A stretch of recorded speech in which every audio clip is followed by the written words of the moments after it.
बेटा human brain की बात करें ना हम लोग, तो ब्रेन के बारे में पहले सबसे इम्पोर्टेंट बात ये कि आपको पूरी तरह से जो कंट्रोल कर रहा है वो ब्रेन है, सबको मालूम है। ठीक है, कहाँ रहता है ब्रेन? घुटने में नहीं, ठीक है। कहाँ रहता है? स्कल में, ठीक है। सो स्कल में ब्रेन प्रेजेंट है और एक अच्छे से ब्रेन बॉक्स के अंदर रखा हुआ है, क्योंकि आपको मालूम है कंट्रोलिंग पार्ट है ये, तो नेचर ने इसको बहुत अच्छे से प्रोटेक्शन दिया है। सो प्रोटेक्शन के लिए हम लोग, जो ब्रेन है वो कहाँ प्रेजेंट है? क्रेनियम में, ठीक है। सो जो ब्रेन है it is present inside brain box या ब्रेनी बॉक्स या बोनी बॉक्स, ठीक है। कई लोग ब्रेन बॉक्स लिखते हैं, कई लोग बोनी बॉक्स लिखते हैं, और साइंस या बायोलॉजी इसको क्या बोलती है? क्रेनियम, ठीक है। सो क्रेनियम के अंदर प्रोटेक्टेड रहता है, और जो ब्रेन है उसमें 3 लेयर बेटा होते हैं ब्रेन में, मेनिंजेस। सो ब्रेन की जो मेम्ब्रेन होती है उसको हम मेनिंजेस बोलते हैं। पहले जनरल कुछ चीजें देख लेते हैं। सो द मेम्ब्रेन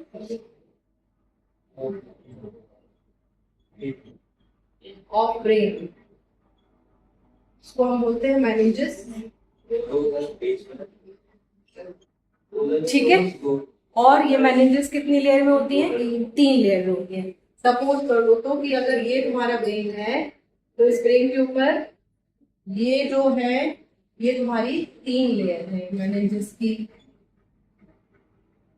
बाहर वाली, बीच वाली और अंदर वाली, ठीक है। ड्यूरा मैटर आपको चाहिए नहीं है, पाया मैटर, ठीक है, और एरिकनोल। सो अभी ये मैं इसके नाम हटा देती हूँ, ये आपको नहीं चाहिए। सो ये हो गए आपके ट्रिपल लेयर ऑफ मेनिंजेस। अब ये जो ब्रेन है और इसके बाहर में क्या होगा बेटा? क्रेनियम होगा। सबसे बाहर एक बॉक्स है which is known as cranium. अब तो प्रोटेक्शन के लिए एक सिस्टम तो ये हो गया, सबसे पहले तो आपका बोनी बॉक्स है क्रेनियम, उसके बाद फिर मेम्ब्रेन्स है जिसमें भी 3 लेयर्स हैं, और इसके अलावा भी हमें प्रोटेक्शन के लिए एक बहुत ही अच्छा चीज, बहुत ही अच्छा सा एक अरेंजमेंट है हमारे पास। और यहाँ पर जो है एक फ्लूइड प्रेजेंट होता है, और इस फ्लूइड को हम कहते हैं CSF, cerebrospinal fluid, CSF note कर लेंगे। So cerebrospinal fluid is present, ठीक है। और वो मेनिंजेस के बीच में भी होता है और मेनिंजेस के बाहर भी होता है, दोनों जगह होता है। और इसका काम सीधी सी बात है, एक बात बताओ, पानी में गिरोगे तो हड्डी टूटेगी या जमीन पे गिरोगे तो हड्डी टूटेगी? जमीन पे गिरोगे, दोनों में नहीं टूटेगी, पानी में। इसके अलावा इस फ्लूइड का जो रोल है वो आपको इन्फेक्शन से भी बचा लेना है।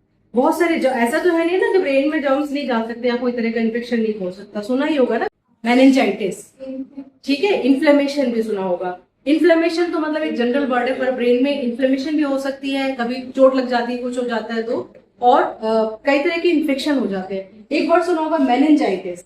मेनिंजाइटिस, आइटिस वर्ड जो है ना बायो में हम लोग यूज करते हैं, आइटिस का मतलब होता है इन्फेक्शन,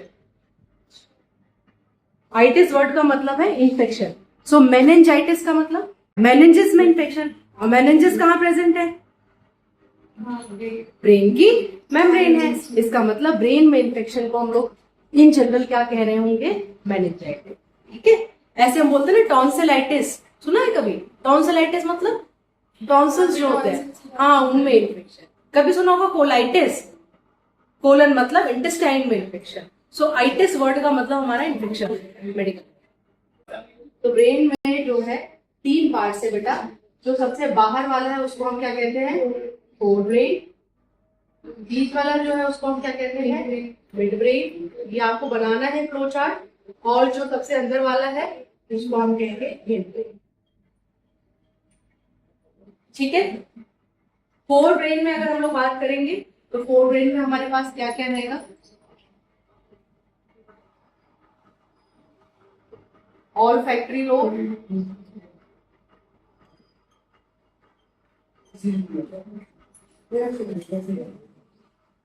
ठीक है।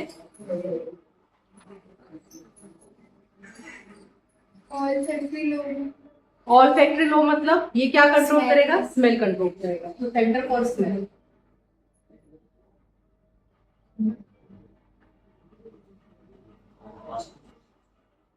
ये जो मैं बताने जा रही हूँ ये आप सबको मालूम है। Cerebrum, centre for thinking and लॉजिकिंग,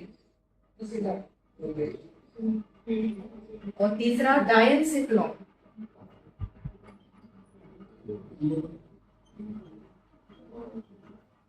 डायनसिफ्लॉन, ठीक है। डायनसिफ्लॉन में आ जाएगा आपका पीनियल ग्लैंड,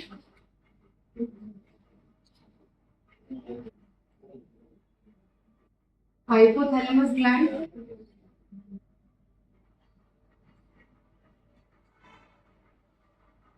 तीसरा है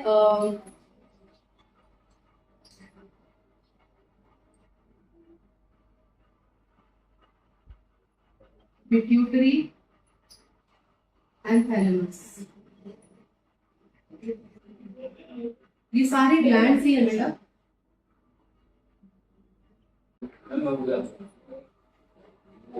बेटा हो गया यहाँ तक? अब एक बार देख लेते हैं इसको। फोर ब्रेन, फोर ब्रेन में ऑल फैक्ट्री लोग क्या करता होगा? ऑल फैक्ट्री वर्ड का मतलब तुम जानते हो, स्मेल। तो ये जितना स्मेल वाला काम है इसका मतलब वो कौन कंट्रोल करता है? आपका फोर ब्रेन। सेरेब्रम को मैंने बोल दिया, सेरेब्रम का फंक्शन भी हम लोग साथ ही साथ लिख देते हैं। तो क्या होता था बेटा? सोचने समझने वाला सारा काम, लॉजिकल रीजनिंग है ना, लॉजिकल अप्रोच है ना, उसके बाद इमोशंस आपके वो भी यहीं से कंट्रोल है, ठीक है। हेट्री है, लव है, ये सब भी है यहीं से कंट्रोल। फिर अब आ जाते हैं पीनियल ग्लैंड, हंगर, हंगर यहाँ पे फोर ब्रेन से ही है लेकिन यहाँ से, ठीक है। तो ये वाला जो है इसको मैं अभी अलग अलग बहुत सारा कुछ नहीं कर रही हूँ क्योंकि फिर बहुत डिटेल हो जाएगा। इसमें जो आपका हाइपोथैलेमस है, जैसे सो हाइपोथैलेमस कंट्रोल करता है, it gives the feeling of fullness, emptiness, यानी कि आपको भूख लगी है, अब पानी पिया तो अब हमें समझ में आ जाता है ना कि बस पी लिया, अब नहीं पीना। भूख लगी है, खाना खाया, समझ में आ गया अरे अब नहीं खाना। तो एम्प्टीनेस और फुलनेस ये दोनों ही चीज आपको ये कंट्रोल कर रहा है, ठीक है। तो आपका हंगर हो गया। डाउट्स के अलावा कोई भी, बस डाउट्स मैं उस दिन बताऊंगी कल की क्लास में, उसके अलावा मैं आपसे करवाऊंगी। So you should be ready, मैं डिस्कस करूंगी। हंगर है बेटा, थर्स्ट है, sleep wake cycle, sleep wake cycle, sleep wake cycle समझते हो? रात होते में नींद आने लगती है, सुबह उठते पता लग जाता है, कहना मैम हमें नहीं पता लगता, हम तो सोते रहते हैं, ठीक है। सो कहीं ना बायोलॉजिकल क्लॉक सेट है, डिनर टाइम पे हमें भूख लगने लगती है, होता है ना, आपकी बायोलॉजिकल सेट है ना clock. So this is govern by this fore brain, ठीक। तो आप बोलोगे आपका सोना जागना है ना, ये सारा कुछ। मिड ब्रेन में आ जाते हैं। सो मिड ब्रेन जो है ये आपका ऑप्टिकल लोब आता है इसके अंदर। वैसे जो आपने लिखा है ये डी से लिखा है जो डायनसिफ्लॉन, इसका मतलब क्या? ये पार्ट्स है जो कि आप अगर आगे की क्लासेस में बायो पढ़ते हुए हैं तो आपको पता लगेंगे। जैसे अभी आपने 9th 10th में क्या पढ़ लिया? ब्रेन के 3 पार्ट। जब आगे पढ़ोगे 11th में तो आप पढ़ोगे फोर ब्रेन के इतने पार्ट। पर ये जो ग्लैंड्स है फिर ये तो आगे भी आएंगे एंडोक्राइन ग्लैंड्स में। एक्चुअली ग्लैंड्स आपको दिए हुए हैं इसीलिए मैं नहीं पढ़ाया, वरना ये मैं पढ़ाती नहीं। पर आपके पास जो ब्रेन का डायग्राम दिया है वहां पे आपको ना ये भी मेंशन है और ये भी मेंशन, हाँ ठीक है। और ये सारे तो ग्लैंड, पर डायग्राम में आपको ब्रेन के स्ट्रक्चर में ये मेंशन है, तो आपको पता होना चाहिए कि ये भाई किसके पार्ट है? फोर ब्रेन के पार्ट, ठीक है। तो इसलिए मैंने थोड़ा सा बता दिया। आप अनडाउटली मतलब आप इसका नाम भूल सकते हो क्योंकि आपके सिलेबस में नहीं है डायग्राम, बट आपको ये मालूम होना चाहिए कि ये सारी चीजें फोर ब्रेन में, ठीक है। और इस तरह से करने से तुमको ये फंक्शन में कंफ्यूजन नहीं होगा, क्योंकि जब तुम ये ब्रेन पढ़ लेते हो ना, पढ़ने में बहुत आसान होता है, फिर जब वो क्वेश्चन अराइज होते हैं वहां से तो तुम भूल जाते हो कि फोर ब्रेन का था या ये फंक्शन हिंड ब्रेन का था, इन दोनों में ही कंफ्यूजन होती है। तो इस तरह से करके तुम उस कंफ्यूजन से बच जाते हो काफी, तो इसलिए आपको इस तरह से पढ़ेगा। सो ऑप्टिकल लोब कहाँ आता है बेटा? मिड ब्रेन में। और ऑप्टिकल लोब का मतलब ये क्या कंट्रोल करता होगा? Centre for sight. तो this is centre for sight, देखने वेखने वाला सारा जिम्मा जो है वो मिड ब्रेन का है, यहाँ पे भी है। तो हिंड ब्रेन में अगर हम लोग बात कर लें बेटा, तो हिंड ब्रेन के भी फिर 3 पार्ट है, ठीक है। सेरिबेलम,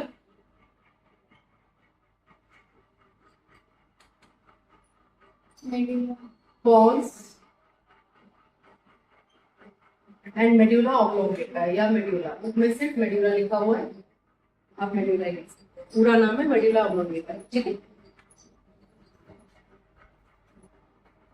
उसको भी शॉर्ट शॉर्ट में आप लोग लिख लेंगे, जिससे जब आप ब्रेन पढ़ोगे तो ये एक चार्ट पढ़ के आपको सारा कुछ याद आ जाए। इस तरह से आपको चार्ट बनाना है। सेरिबेलम का फंक्शन, जो मेन फंक्शन है वो बैलेंसिंग, पोस्चर, ठीक है। तो टोटल मिला के हम खड़े हैं, हम बाइसाइकिल, अब इस चीज को वो किसी भी तरह से पूछ सकता है कि आप बाइसाइकिल राइड कर रहे हो, बताओ कौन सा पार्ट, आप लिख रहे हो बताओ कौन सा। तो ऐसे ये सारे फंक्शन किससे हैं भैया, पेंसिल होल्ड करना, ये भी एक तरह की बैलेंस, कौन कर रहा है, सेरिबेलम कर रहा है। तो ये पॉन्स, हाँ बेटा, पॉन्स का फंक्शन बोले तो पॉन्स क्या करता है, पॉन्स जो है वो रेस्पिरेशन कंट्रोल करता है। फिर वो वॉकिंग रनिंग किस में आएगा?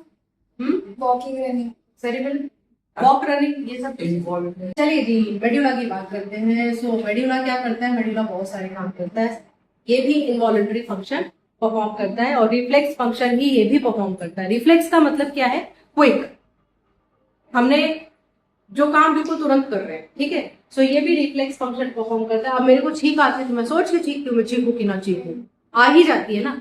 तो ये सारे जो फंक्शन है वो भी कौन कंट्रोल कर रहा है, आपका मेड्यूला, ठीक है। सो मेड्यूला के फंक्शन जो आपको बहुत ज्यादा आते हैं, वॉमिटिंग है, ठीक है, ब्रीदिंग है। ब्रीदिंग और रेस्पिरेशन में डिफरेंस होता है बच्चों, हम लोग पहले भी डिस्कस कर चुके हैं, यहाँ पर भी तुम लोग बहुत गलती कर देते हो, ठीक है। रेस्पिरेशन है तो पॉन्स है, ब्रीदिंग है तो मेड्यूला है, ठीक। उसके बाद स्नीजिंग है, कफिंग है, लिख लो। और वो सब भी आता है ना इसमें, हार्ट बीट, हार्ट बीट भी है, बिल्कुल। मैम कौन फिर सिर्फ रेस्पिरेशन है क्या? पॉन्स रेस्पिरेशन, रेस्पिरेशन और ब्रीदिंग में फर्क है, तुमको पता ही होगा। रेस्पिरेशन बायोकेमिकल प्रोसेस है, ब्रीदिंग एक फिजिकल प्रोसेस है। अच्छे से देखो, एक बार मैं फिर से रिवाइज करा देती हूँ पूरा। ब्रेन, एक तरह से हमने ब्रेन पढ़ लिया, ठीक है। अब मैं आपसे डायग्राम रिव्यू कराऊंगी एनसीईआरटी वाला। इसके बाद ह्यूमन ब्रेन की बात करते हैं हम लोग, ठीक है। क्रेनियम के अंदर पैक्ड है, सेरेब्रोस्पाइनल फ्लूइड प्रेजेंट है, दोनों के फंक्शन ऑलमोस्ट सिमिलर टाइप के हैं। फिर तीसरी बात, 3 लेयर की मेम्ब्रेन्स होती हैं जिनको हम मेनिंजेस बोलते हैं। फिर हमने आ गए ब्रेन के स्ट्रक्चर के ऊपर, हमने कहा ब्रेन जो है वो मेजरली 3 पार्ट में डिवाइडेड है, फोर ब्रेन, मिड ब्रेन और हिंड ब्रेन। फोर ब्रेन को मैंने बोला कि फोर ब्रेन में मेजरली 3 पार्ट हैं, कौन कौन से हैं, एक तो मैंने बोला ऑल्फैक्टरी लोब, फिर मैंने बोला आपसे सेरिब्रम, तो ये सेरिब्रम आपने पहले पढ़ ही रखा है बुक में, और तीसरा जो मैं आपसे बोल रही हूँ डायनसेफ्लॉन। तो डायनसेफ्लॉन नाम बोलने में और याद रखने में तुम्हारे लिए मुश्किल है, तो तुम उसको छोड़ देना, तुम ये याद रख लेना लेकिन कि जितने ग्लैंड्स हमने पढ़े ब्रेन वाले, जितने ग्लैंड्स हैं वो सारे के सारे फोर ब्रेन में ही होते हैं, यानी कि हाइपोथैलेमस, थैलेमस, पीनियल और पिट्यूटरी, ये सारे के सारे ग्लैंड्स कहाँ हैं, हमारे फोर ब्रेन में। इसके बाद हम आ गए मिड ब्रेन में। ग्लैंड का क्या था? पीनियल ग्लैंड, पीनियल जो है वो आपको स्लीप वेक साइकिल, ठीक है, स्लीप वेक साइकिल बोलती है, तो उसको कर दो। उसके बाद हम लोग आगे मिड ब्रेन में, मैंने कह दिया ऑप्टिकल लोब जो है, लोब होता है वो मिड ब्रेन में होता है, तो यानी देखने वेखने वाला काम सारा मिड ब्रेन कंट्रोल करता है। हिंड ब्रेन में फिर हमने 3 पार्ट्स पढ़ लिए जो कि एनसीईआरटी में भी गिवन है, और इसको हमें स्ट्रिक्टली एनसीईआरटी से पढ़ना है, अभी मैं रीडिंग लगवाने वाली हूँ। सो इधर पे आ गया सेरिबेलम जो कि posture control, balancing, holding, dancing, ये सारी चीजें हमारी यहाँ पे आ गई, वॉकिंग है ना, रनिंग, ये सारी चीजें ये कंट्रोल कर रहा है और टोटल वॉलंटरी फंक्शन ये परफॉर्म करता है, ठीक है। अब एक पर्सन है जो चल नहीं पाता है, उसका बैलेंस बिगड़ जाता है, वो बार बार गिरता है, ऐसी बीमारियां होती है बच्चों। तो इसका मतलब कहीं ना कहीं उसका कौन सा पार्ट जो है वीक है, वो सेरिबेलम। उसके बाद हमने बात किया पॉन्स का, तो पॉन्स में हमें याद कर लिया हमने कि जो रेस्पिरेशन है उसको कंट्रोल करता है और रेगुलेट भी करता है। उसके बाद हमारी बात आई मेडुला की, तो मेडुला जो है वो भी इनवॉलेंट्री और रिफ्लेक्स फंक्शन, रिफ्लेक्स मतलब कोई तुरंत तुरंत जो हो रहे हैं, है ना, सो वो सारे फंक्शन ये परफॉर्म करता है, जैसे कि कफिंग है, स्नीजिंग है, वॉमिटिंग है, उसके बाद आपके पेरिस्टैल्टिक मूवमेंट्स है, हार्ट बीट है, ये सारी चीजें आपका कौन कंट्रोल कर रहा है मुझे, मेडुला।